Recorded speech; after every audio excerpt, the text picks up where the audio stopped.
23 de julio de 2012. El Observatorio Solar Estéreo detecta una explosión de radiación y plasma extremadamente potente. Afortunadamente, sucede en el lado opuesto a la Tierra. La NASA anuncia que el fenómeno habría devuelto a la humanidad a la era preindustrial si hubiera pasado una semana antes.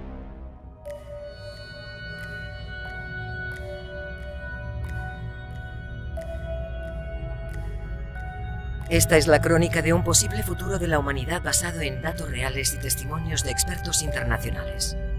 Un futuro que podemos evitar.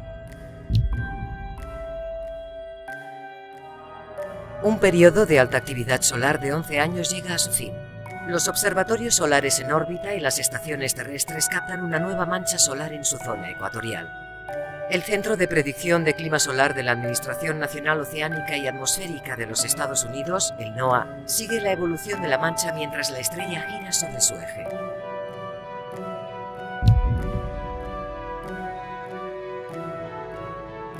Explota una tormenta solar de clase X. No se dirige a la Tierra. Su magnitud es grande, pero no fuera de lo común. Tormentas solares de diferente magnitud siguen produciéndose día tras día. La actividad solar es cada vez más violenta e inestable. NOAA no puede seguir la evolución de la mancha durante varios días por problemas en una de sus sondas espaciales, pero los astrofísicos siguen detectando erupciones con otros instrumentos. Cuando vuelven a ver la mancha, esta tiene el tamaño de 6 tierras.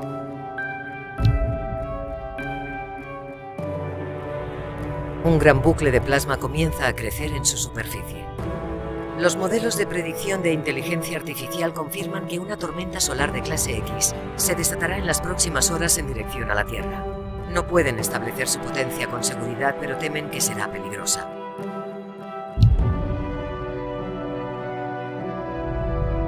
El bucle de plasma mide varios cientos de miles de kilómetros.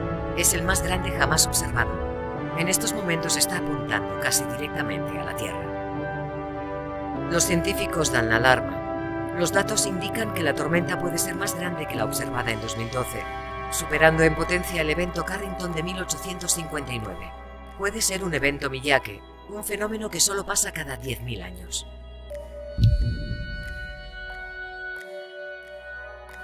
NOAA comunica a operadores de satélites, centros de datos y redes eléctricas que pueden enfrentarse a un evento catastrófico. Algunos centros de datos comienzan a desconectarse, un proceso complejo que dura varias horas. Miles de servicios de Internet dejan de funcionar. Los ingenieros de las compañías eléctricas valoran realizar apagones generales controlados para mitigar los posibles efectos de la tormenta. Sus directores ejecutivos debaten el efecto sobre el consumo y el caos que un apagón general puede traer a su negocio.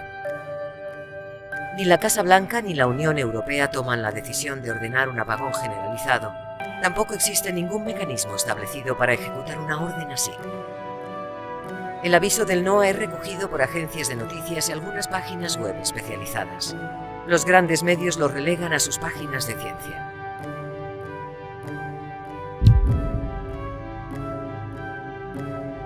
La tensión de la energía acumulada rompe el bucle de plasma, desatando una erupción sin precedentes en el registro moderno de la actividad solar. Una lengua de plasma comienza a crecer a miles de kilómetros por segundo, pero todavía no la podemos ver desde la Tierra.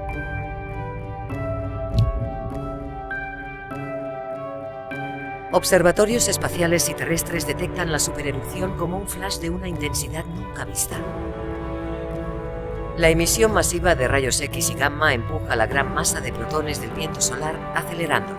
Estas partículas de alta energía penetran violentamente en la atmósfera terrestre y llegan a la superficie como lo hicieron hace unos 9.200 años, la última tormenta solar de esta magnitud registrada por los paleoclimatólogos en los núcleos de hielo polares. La intensidad de bombardeo es tan grande en la cara de la Tierra expuesta al Sol que centros de datos, ordenadores personales y teléfonos portátiles comienzan a sufrir fallos cuando las partículas de alta energía chocan contra los electrones en procesadores y unidades de almacenamiento. Muchos se paran. Ficheros en bancos, hospitales y otros centros de datos civiles se corrompen y quedan inutilizados. Múltiples satélites civiles sufren fallos similares, cortando la comunicación con sus centros de control. La red GPS se mantiene activa gracias a su blindaje militar. La tripulación de la Estación Espacial Internacional realiza una evacuación de emergencia. En el Sol, la lengua de plasma es tan grande que puede engullir 400 tierras. Una eyección coronal masiva se dirige directamente a nuestro planeta a casi 3.000 kilómetros por segundo. NOAA lanza un aviso de emergencia recomendando desconectar las redes eléctricas. La eyección llega a la atmósfera terrestre. La onda del choque del plasma comprime brutalmente el campo magnético en una gran cola que termina estallando cuando ya no puede contener la enorme energía acumulada. La energía ioniza la atmósfera y las auroras iluminan todo el planeta como si fuera de día. Un potente campo eléctrico geomagnético se extiende por toda la superficie terrestre, creando una gigantesca corriente continua que pasa a los transformadores por sus tomas de tierra y sobrecarga las redes de alta tensión de todo el mundo. Los transformadores de alta tensión comienzan a estallar e incendiarse en masa, incluso aquellos que estaban desconectados de la red. Cumpliendo con los análisis del Pentágono publicados unos años antes, los daños inutilizan las redes de distribución eléctrica en todo el mundo. En el mar, las estaciones de repetición de la red global de cables de comunicación transoceánicos sufren el mismo destino que los transformadores. La red Internet global cae. En el espacio, solo algunos satélites de comunicación con blindaje militar siguen funcionando. Los receptores de GPS civiles dejan de funcionar. La brutal actividad geomagnética afecta a otros sistemas de defensa, inutilizando la capacidad de alerta temprana de las potencias nucleares. Pero el mayor problema es la red eléctrica. Su colapso total inicia una caída en cascada de todas las infraestructuras sin excepción.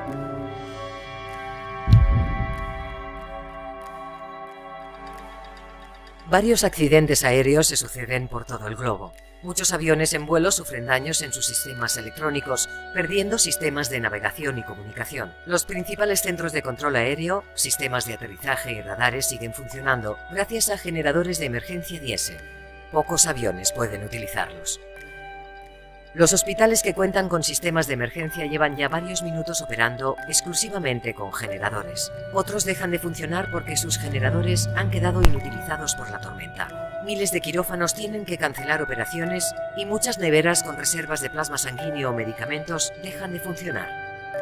Lo mismo sucede en otras infraestructuras críticas. Algunos generadores mantienen vivos los sistemas de distribución de agua potable en grandes ciudades y las bombas de agua que evitan que ciudades costeras como Nueva York o Ámsterdam se inunden.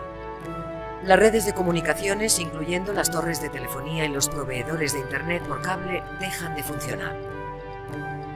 Las plantas eléctricas sufren graves daños y permanecen desconectadas de la red. Siguiendo protocolos estándar de seguridad, las centrales nucleares comienzan a detener sus reactores. La tormenta también inutiliza cientos de miles de turbinas de viento, paneles solares y generadores hidráulicos. Sin red eléctrica, los frigoríficos dejan de enfriar en hogares de todo el mundo. Televisores, ordenadores y teléfonos móviles sufren daños en sus sistemas electrónicos. Solo las radios antiguas a pilas pueden escuchar señales de emergencia que hablan de un apagón generalizado. Algunos habitantes de grandes centros urbanos comienzan a abandonar las ciudades. Las calles se colapsan ante la falta de semáforos. La policía está trabajando con bomberos y otros servicios de emergencia en incendios de subestaciones eléctricas y otros accidentes.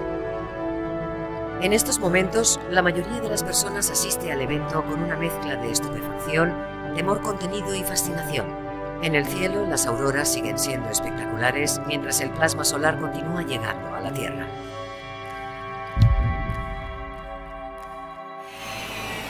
La mayoría de grandes generadores comienzan a dejar de funcionar a las 8 horas, cuando se agota el combustible.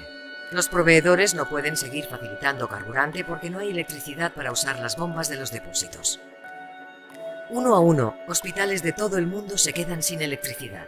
El plasma sanguíneo y cualquier medicina que necesite refrigeración comienza a corromperse. Poco a poco, las emergencias se colapsan.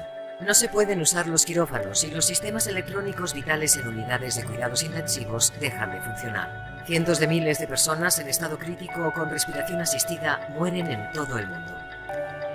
Si no se recupera la electricidad pronto, unos 2 millones de personas que utilizan máquinas de diálisis para varias enfermedades les seguirán en poco tiempo.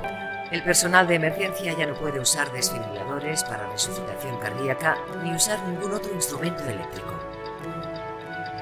Los sistemas de distribución hidráulicos dejan de funcionar, dejando sin agua potable a miles de millones de ciudadanos. Solo aquellos que han hecho acopio en bañeras, cubos o botellas tendrán reservas durante unos días más. Tampoco se pueden usar los inodoros y los sistemas de tratamientos de aguas fecales se paran.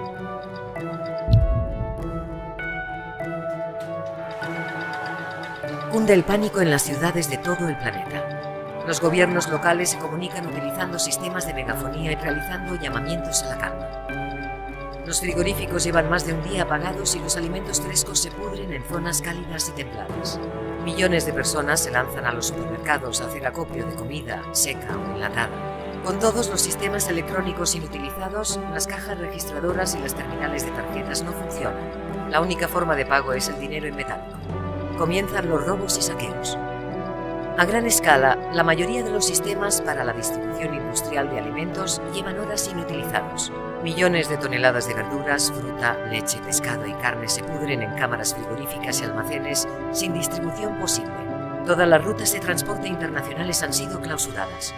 No se pueden realizar pagos electrónicos y la falla de sistemas de control informático y GPS impiden cualquier operación logística.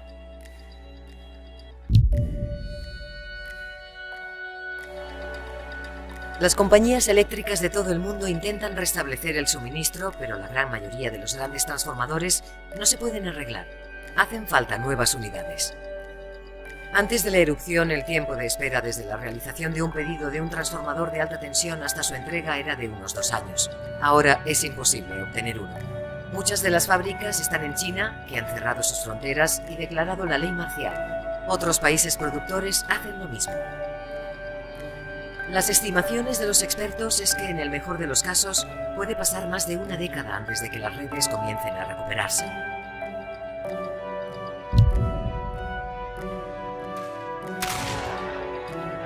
La violencia se incrementa. La situación supera a los servicios del orden locales en todo el mundo. Con los supermercados vacíos, los saqueos a grandes almacenes se suceden. El pánico en las ciudades es generalizado. Miles de personas, sobre todo ancianos y los más débiles, mueren en los estallidos de violencia. Gobiernos de todo el mundo despliegan fuerzas militares en los centros urbanos. Las comunicaciones se realizan usando viejos equipos de radio. Se reparten raciones de emergencia y agua potable. En el campo se establecen campamentos de refugiados para aquellos que han huido de las metrópolis.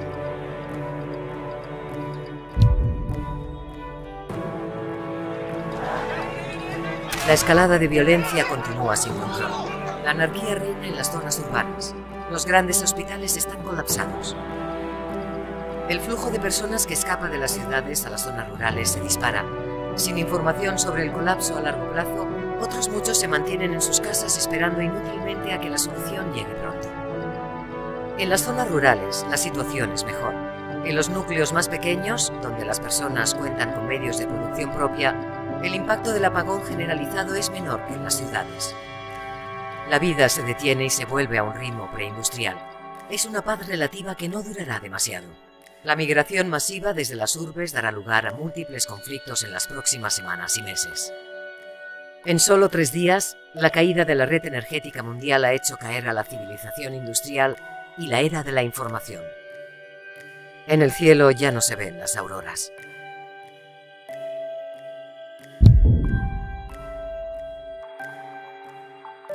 Casi todas las redes eléctricas de todo el planeta siguen sin recuperarse. La fabricación de nuevos transformadores de alta tensión es muy lenta. China mantiene sus fronteras cerradas y reserva toda la producción para la instalación en su territorio.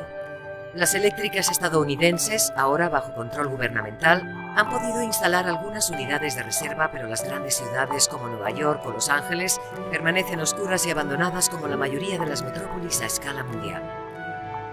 La situación en todos los países occidentales es la misma. Las sociedades menos desarrolladas son las que menos notan los efectos de la tormenta. Durante los 2 últimos años, el índice de mortalidad se ha disparado por la falta de hospitales y el colapso de la industria farmacéutica. Cientos de millones de urbanitas han muerto por infecciones y hambrunas debido a la falta de medicinas, alimentos y agua potable. El resto de las industrias siguen paradas. Las pocas instalaciones tecnológicas que sobrevivieron la tormenta dejan de funcionar ante la imposibilidad de recibir componentes para su reparación. Esto afecta también a los equipos de los ejércitos y los cuerpos de seguridad, que ven cómo su capacidad operativa disminuye radicalmente. Las estructuras de los estados se han debilitado y en algunos países han desaparecido casi por completo, mientras otros, como China, siguen manteniendo un control precario en algunas zonas. La población queda abandonada a su propia suerte. Cientos de millones de personas se organizan por iniciativa propia en zonas rurales, donde los conflictos para obtener recursos se suceden. Como los expertos advirtieron hace años, la civilización sigue sumergida en el caos. Pasarán décadas antes de que comience la recuperación y emerja un nuevo orden mundial.